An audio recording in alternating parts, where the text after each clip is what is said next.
How to fix your TikTok search bar. Hi everyone, welcome back to our channel. I am Bimal from How to Geek, and in this guide video I'll show you the way as to how you can actually fix your search bar on TikTok. But before we get started with the video, if you are new to our channel, then make sure to leave a like and hit that subscribe button. Without any further ado or delay, let's get started with today's video.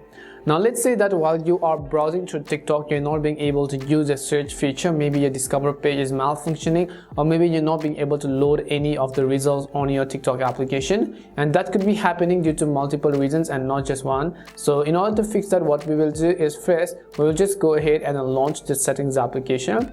Once you launch settings on the list of these applications, you want to go ahead and simply select the option called apps, and as you select apps, here you just want to search for TikTok. So just go ahead and then search for the app called TikTok, as you can see over here, and tap on it.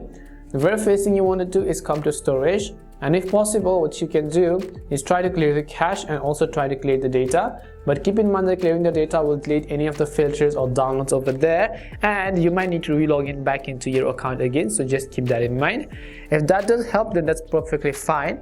If it doesn't, now what you can do is try to force stop the application, and if you've disabled the app, try to also enable it.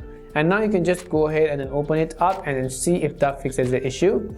If not, the other thing you can also do is open up your device's respective app stores, and in the search box you just want to go ahead and then type in TikTok. As you type in TikTok, check whether or not the TikTok app has an update available. If it does have an update available, then I want you to go ahead and simply download or update the TikTok app to the latest version. What updating does is that it is going to get rid of most of the bugs and errors that existed in the previous versions of the application. And hopefully one of these would have helped solve the problem. If it did help solve the issue, then make sure to leave a like and subscribe to the channel.